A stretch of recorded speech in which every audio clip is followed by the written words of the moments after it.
ඇහුනත් නැවුම් බව kills. Due to the low-level atmospheric disturbance in the vicinity of Sri Lanka, many areas across 12 districts of the country continue to receive heavy rainfall throughout the past few days. This prompted heavy flooding in many areas in the Colombo, Kalutara, Galle, Matara and Gampaha districts. The overflowing of the river Kalani led to the inundation of several areas including Kalanimulla and Kaduwela.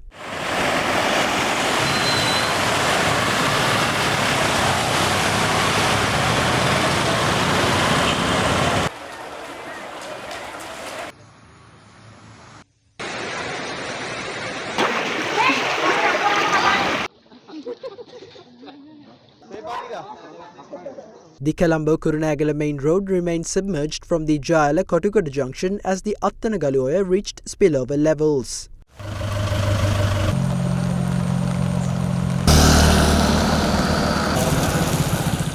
However, the floods affecting the Gampaha district have started to recede gradually.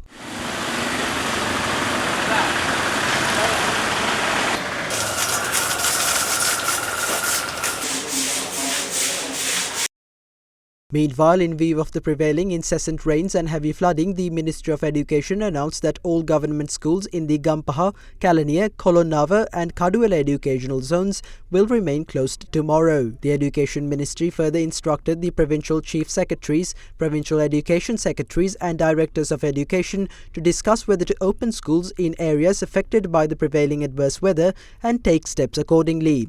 Accordingly, the Western Province Education Ministry announced that all schools in the Colombo zone will remain closed tomorrow.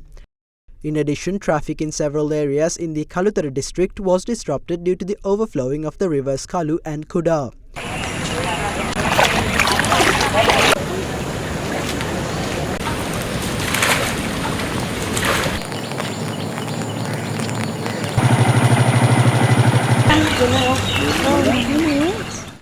The overflowing of the Hamilton Canal prompted floods in Nathandiya, Thummodara and Mavila areas.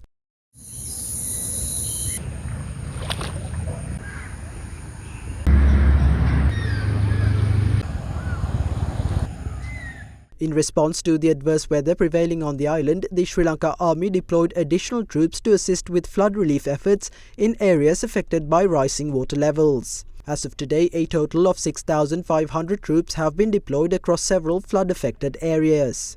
Meanwhile, 8 Navy flood relief teams were also dispatched to assist those impacted by floods.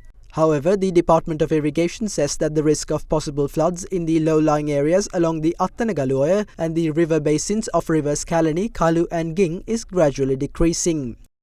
Meanwhile, the heavy rainfall that occurred on the western slopes of the Central Hills severely disrupted the livelihoods of the general public. Meanwhile, the Department of Irrigation says that the heavy rainfall persisting across the island is expected to continue in the coming days. නමුත් අද දිනෙත් අපි බලාපොරොත්තු වෙනවා බස්නාහිර සබරගමු ගාල්ල මාතර සහ උතුරු පළාතේ සාමාන්‍ය millimetre 100 ඉක්මන වර්ෂාපතන ලැබීමේ හැකියාවන් තියෙනවා. මේ කාලයේ තියෙන වැසි තත්ත්වය 17 වෙනි දින දක්වාම පවතින ලකුණු තමයි අපේ දැනට විශ්ලේෂණවල පෙන්눔 කරන්නේ. Meanwhile, the National Building Research Organisation extended the early landslide warnings issued to several areas in 6 districts. As heavy downpours continue to affect the country, the latest reports issued by the Disaster Management Centre state that 158,391 people belonging to 40,516 families across 12 districts are affected by the prevailing adverse weather. According to the DMC reports, a total of 7,918 people belonging to 1,927 families are currently sheltering at 79 safe locations across the country. Meanwhile, this afternoon, President Anurukumara Disanayake emphasized the need for a specific and sustainable program to address the recurring flood situation in the country and noted that frequent flooding requires long-term solutions for effective control. During a meeting at the Presidential Secretariat today with officials from the Ministries of Disaster Management and Finance, the President directed officials to prioritize immediate relief for those affected by the inclement weather. The President's office said that the President also instructed the Secretary to the Ministry of Finance to allocate additional funds if necessary for flood relief measures to supplement the previously allocated 50 million rupee flood relief budget.